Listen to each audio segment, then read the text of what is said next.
Okay, welcome to season 2 of Hopeful Hump Day. We're back and we are so excited. I don't think we meant to take this much time off, but we really wanted to be intentional about when the timing was right to start, as well as getting the right guests lined up for you guys.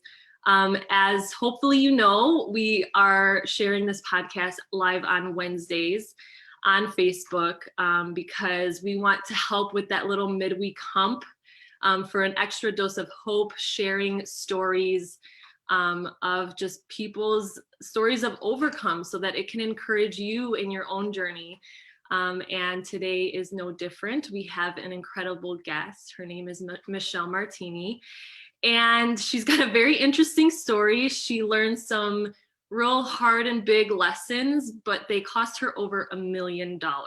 Yes, that's right. She had a startup which was not only draining her finances, but it was draining all areas of her life and really left her feeling empty across the whole board. So she quite literally had to rebuild and reclaim her life from the ground up. But you know, she had hope. She was definitely a hope warrior, kept chugging along, and she's actually grateful for this wake-up call because now that she learned those hard lessons, she can really pour into other women and help them to reclaim their futures after feeling drained in their own experiences, in their own ways. So she has her own method of helping women layer things into their already busy schedules instead of just adding more on, which who has time to add more on right now, right? So it's really interesting and it worked well for her. So she's going to share about her story as well as what helped her. So I'm going to add her onto the screen right now. Hey, Michelle, thanks for being with us. Hi, thank you so much for having me. I was so excited when you reached out because my word of the year is warrior. So, Hope Warrior Project was perfect. So, I'm so excited to be here. Thanks for having me. Awesome. Meant to be. I love it when that happens. Say that meant to be. Yes. So, Michelle, as Lydia was introducing you, she talked about some pretty big, significant things that had happened in your life, some significant loss, not only financially, but also maybe a loss of sense of control over your own life. So, if we think back to that time, the hardest time, how was all of that affecting you personally?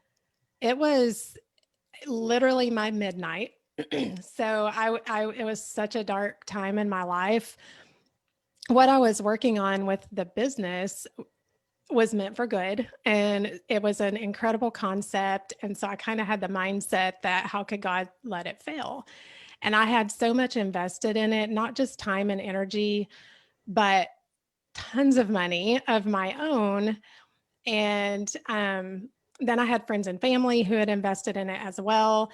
And so whenever things were not going well, and it looked like things were not going to move forward, it was devastating to me, and I was terrified. And more so, like, I was scared of losing my money, but I was more so scared of other people losing their money and what they would think of me through that. And so much of the other people's opinions concept drove my decisions. And so during that time, I kept sinking more and more and more and more in just to try to keep it alive because I could not stand the thought of people not liking me. But I was desperate. I was full of anxiety. I had never experienced anxiety before, so I didn't know what that felt like. So it was foreign to my body, and I hated it. It felt so bad. And so I got into a point where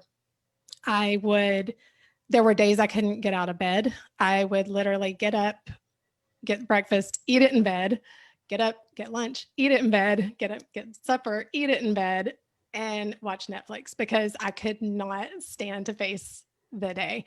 And I got to a point where I was drinking a bottle of wine a night. I was almost 70 pounds overweight. I was so desperate. It was such a dark time for me. Wow. Big impacts on your life, obviously. Yes. Yes. Yeah. Mhm. Yeah, I mean, well, obviously you're not overweight anymore.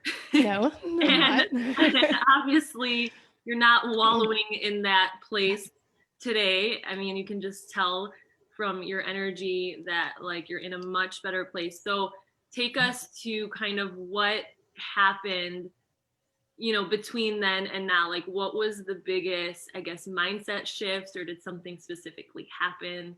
Okay, so there was a time in the business, really, there was just a time where I knew deep inside that things were not going to work, and I had just kept sinking more and more in, which meant I had more and more that I was going to lose when it didn't work.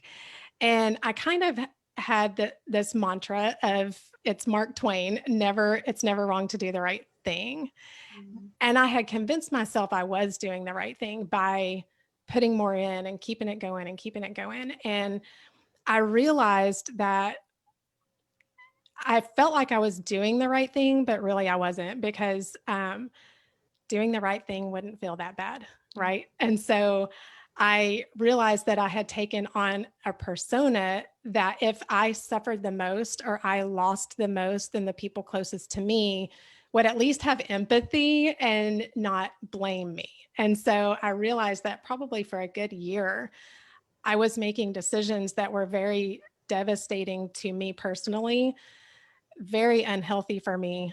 And in the, thought that I was doing the right thing, but I realized doing the right thing does not feel bad. It does not make you feel bad. When you do the right thing, you feel peace. And so, um, doing the right thing doesn't manifest obesity where I was. It doesn't manifest alcoholism, which is where I was headed.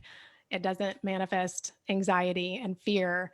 And so when I realized that, I realized this isn't the right thing. I'm not doing the right thing. And I woke up to the fact that even though it was really, really hard, I needed to make decisions that were healthy for me, but that were also right for everyone else involved in the business. And that meant the business not going forward. And it meant me losing everything.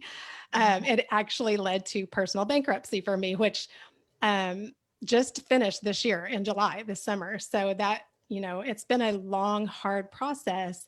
But the moment that I realized that I wasn't doing the right thing and realized what the right thing was, I immediately had peace come over me. And so then moving forward, even though it was still like 2 more years of hard stuff, I was able to go through that with peace. And that let me know that I was doing the right thing. So the huge lesson, I always say, it was the most expensive lesson I've ever learned. It cost a lot of money and blood, sweat, and tears. But it also is the most valuable lesson that I've ever learned. And it's priceless. And it's discernment and just really understanding when you're in the right space or making the right decisions, it doesn't feel like a square peg in a round hole. And when it does feel like a square peg in the round hole, or you don't have peace, then something needs to be shifted. And so just kind of stop and take a look at what's going on and be honest with yourself and pay attention to the inner spirit within you. I think you made a point, a distinction too, though, that when you're not doing the right thing, like it was manifesting these things in your life that were not good, but doing the right thing, as you said, is still hard, right? So Yes. there is still a peace that, I mean, you feel, I think, peace in a sense where you're going in the right direction, but it still can be hard. So I think that's a really great distinction that you made. Yes, absolutely. Yeah. So, there's a saying that I've heard that the first step towards change is awareness. The second step is acceptance. And the third step is taking action.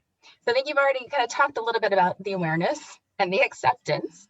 So tell us a little bit more about the action that you took. What is it that you did, and what is it that helped most in your situation? Okay. The first thing that I did, and remember, I was going through my midnight during this. So I was able, this is something for hope, to give people hope. I was literally walking through my midnight as I was making these changes. So you can take those steps and take that action in the midst of the storm.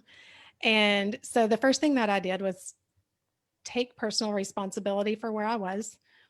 The situations, I stopped blaming other people. I stopped blaming the circumstances, and I put my big girl pants on and took personal responsibility and realized, you know what, if I've got to change something, because it was literally going to kill me. The stress and anxiety, my blood pressure, all of that, I was headed down an even darker path. And so taking personal responsibility was key. And the first thing I did was start getting my body healthy, because nothing else, there's so much to health, mental, emotional, not just physical. There's so much more to it. But you can't change any of that if your body's in need of repair. So the first place I started, and this is what I teach people to do, is take control of your physical body first, because that's how you get the energy. That's how you get the mental clarity to problem solve. And so I started a program, which now I coach, that got that. You get into a fat burn state on day 4 or 5. And so I immediately felt energy, which gave me that little spark of momentum to keep going. And you just get your body, it doesn't take long to get your body in a state where you're efficient and you can think clearly. And if you're in that state of stress, you cannot think clearly and you cannot solve problems. So that's the first thing I did. Then I really started, because of that awakening to the inner spirit, like I knew there's so many times where I knew, don't go down this path, don't go down this path. And I ignored it because I wanted it to work so badly. And I was so scared of what was going to happen if it didn't. And looking back, hindsight's 2020, but I can look back and I can see all those moments where my spirit was telling me, don't do this. And I did.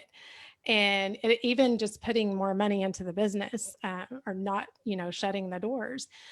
And so I learned that and started to pay attention to my inner spirit and really learn to understand what's going on in my body, because those feelings of fear and anxiety and stress are literally chemicals that are happening in your body. So when you learn to pay attention to that, you can recognize it very quickly and then pivot very quickly. And so I started doing that, and I developed my barometer as the fruit of the spirit. So scripture says the fruit of the spirit, and it's singular fruit. The fruit of the spirit is love, joy, peace, patience, kindness, goodness, gentleness, and self-control. And it says the fruit is those things, which means that if you are not feeling one of those things, then you're not feeling the fruit. It's not the fruit of the spirit. And when you're in the fruit, when you're feeling the fruit of the spirit, everything flows. Like you said, it's not always easy to take the action, but when you have the fruit of the spirit, you have the tools and the energy and the strength that you need to go through those hard times. And so I started to use that as a barometer. So if I felt anything other than the fruit of the spirit, fear, anxiety, stress, anger, frustration, any of those feelings, then I knew I was headed down the wrong path. And so I stopped. I learned to be aware of that and then to stop. One of my favorite quotes is by Oprah, where she says, if you don't know what to do, do nothing, pause, and the correct answer will come. And I love that. And I started to practice that. If I didn't feel fruit of the spirit, I paused. And sometimes it takes a day, sometimes it takes a couple of minutes, sometimes it takes a week, but the answer does come, and you have peace. You have peace about it when you know you're down the right path. Right. Well, it probably teaches you some patience too, right? Absolutely. Yes. When you're in that pause, because I think we want Oh, yeah. immediately, and that doesn't always happen. So it's building some fruit of the spirit as well. Yes, true. Yes. Yeah, I love that. That's definitely something that I'm working on with like meditating. I'm a yoga instructor. So you would think that I'd be like a pro at this, but it's something that's so, I guess, I don't know what the word is, but like, I don't want to say unnatural because it's natural, but like we're taught to like do, right? We're human doings instead of human beings. Yes. It's like when we feel stuck, it's like what can I do? What can I do? How can I fix this? How can I fix this? But I'm definitely learning that sometimes, most of the time, actually, it's like just sitting in it and letting it come to you and like surrendering.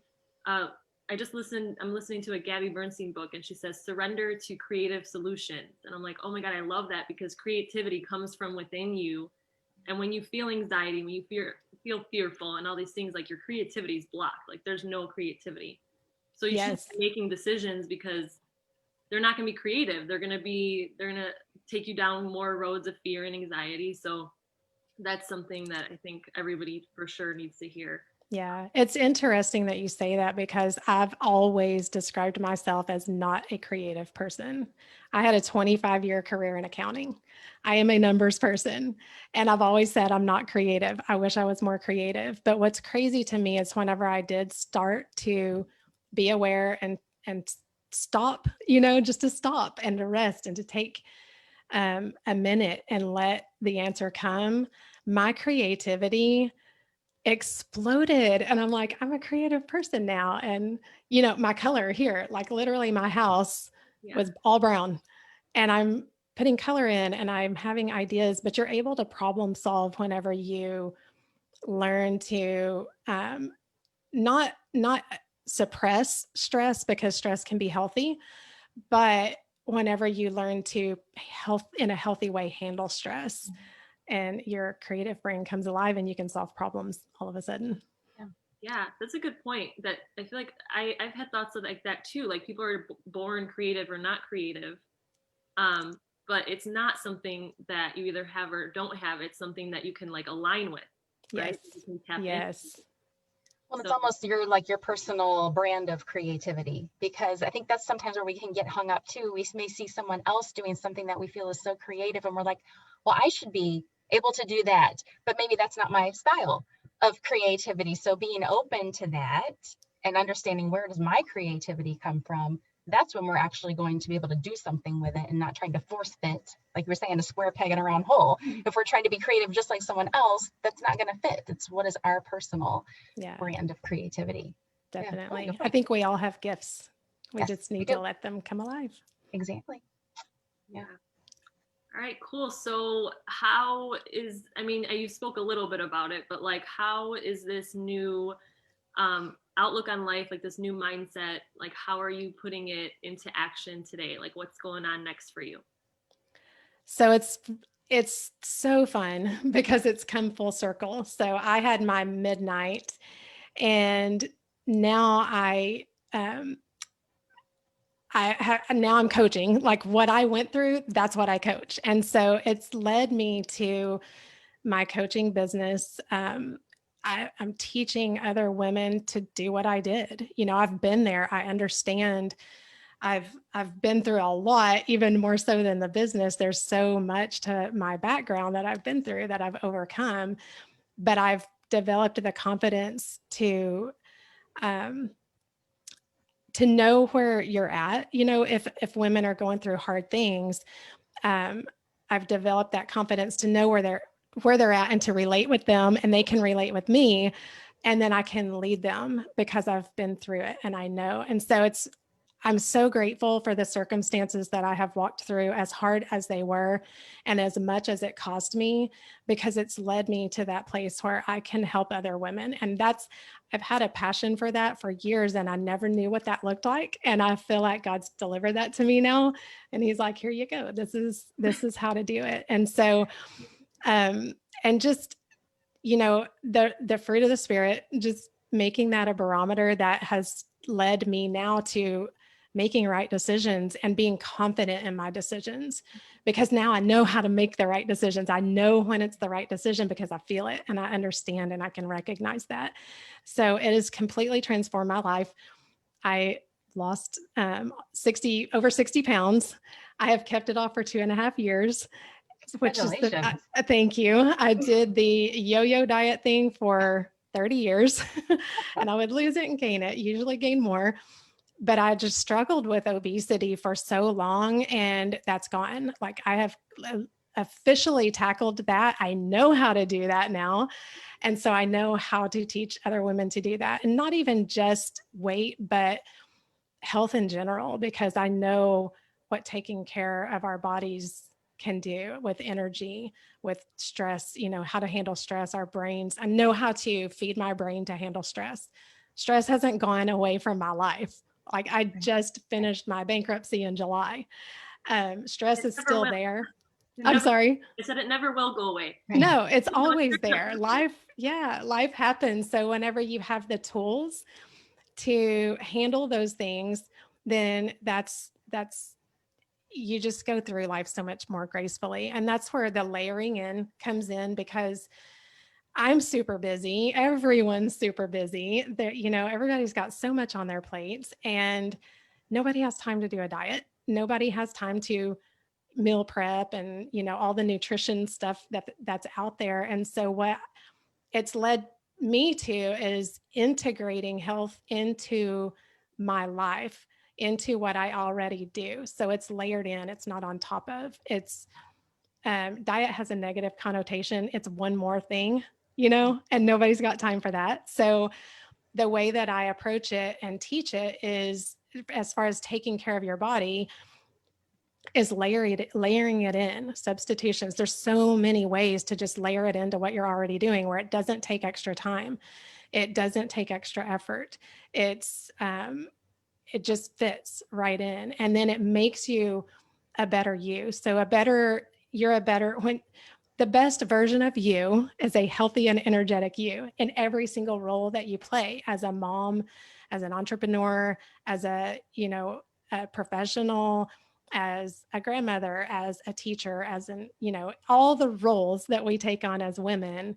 The best way for us to perform those roles that are priorities in our lives is a energetic and healthy you.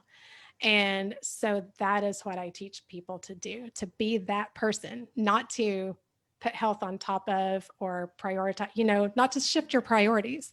Your priorities are where they are for a reason, but to make you better in those roles. And health will absolutely do that.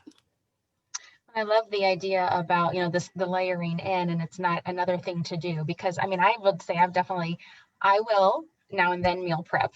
I'm not consistent at it. When I do, it's great, but it is definitely another thing to do. Like Yes. It's hours that I'm spending on a Sunday, right, to meal prep for the week. And so that for me is hard to maintain consistency. Mm-hmm. So I think probably a lot of us are like that, so I love this idea of layering in.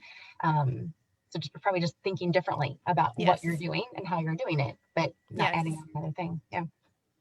Yeah. Well, I have to say, when you were talking about, what you're doing now and the things that you've learned and the fact that you understand what other women are going through in this way, this to me is when we're going through struggles, if we can look ahead to the result of how we are going to be able to utilize our circumstances and the struggles we went through with the bad parts and all this stuff, it can be used for good, for ourselves, for other people. So I love to see that transformation, and how, you went through like you said, your midnight for quite a while, but look at you now, right? You're obviously thriving and you're helping other women. So I love that. I think that's a really great reminder for us to keep that perspective.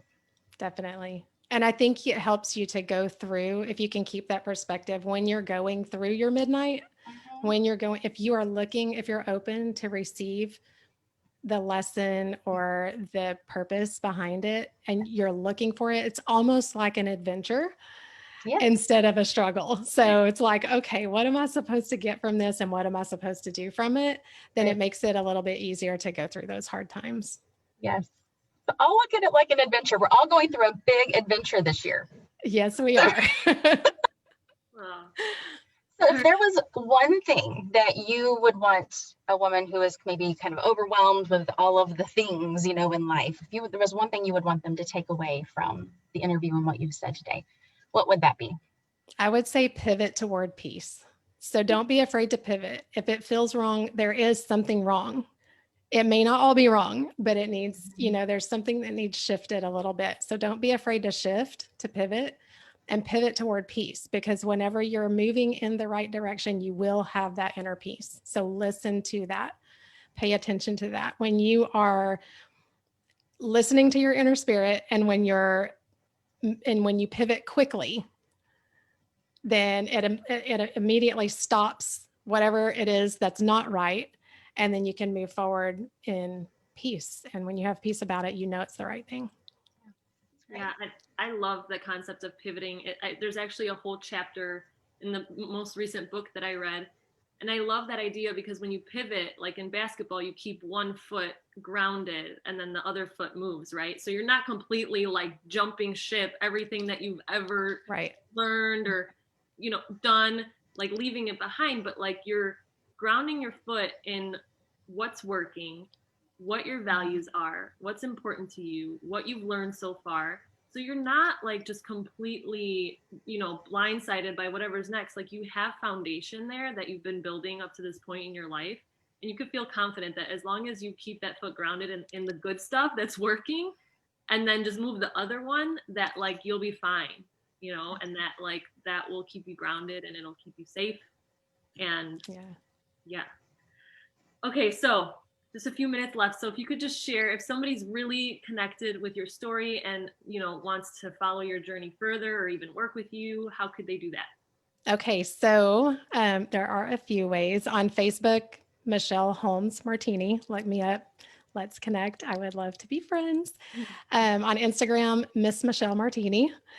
On LinkedIn, Michelle Martini. But my website, and that will lead you to all of those places, so you don't have to remember that, is martinilifecoach.com. And I do have a mastermind workshop that I have live now that kind of teaches a lot of the things that I teach, and that could be found on the link is on my website. So again, martinilifecoach.com.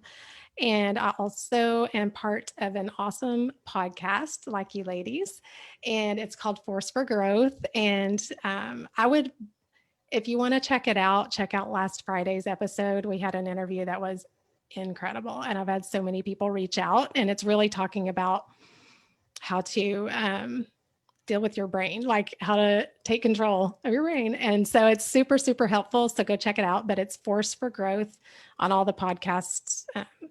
It's on my Facebook as well. So, but anywhere where you get your podcast, YouTube, podcast app, all of those. And then my email is michelle@martinilifecoach.com. So definitely reach out. I would love to connect. That's awesome. Plenty of ways to connect with you, and we'll post in the comments below. So the website and things that way, so people can easily access that. But you have a lot to offer. And I don't just mean you have a lot of social media. I mean, you personally have a lot to offer. So I hope people will take advantage of that. But Michelle, thank you so much for sharing some of your really hard life lessons with us and the tools that helped you pivot towards peace. I love that idea. And so to our audience, thank you for listening today. I hope that you gained something new for your life, maybe a new idea, a new insight and tool that you can incorporate into your own life. And join us back here next week for another episode of Hopeful Humpday. Bye, everyone. Bye. Bye.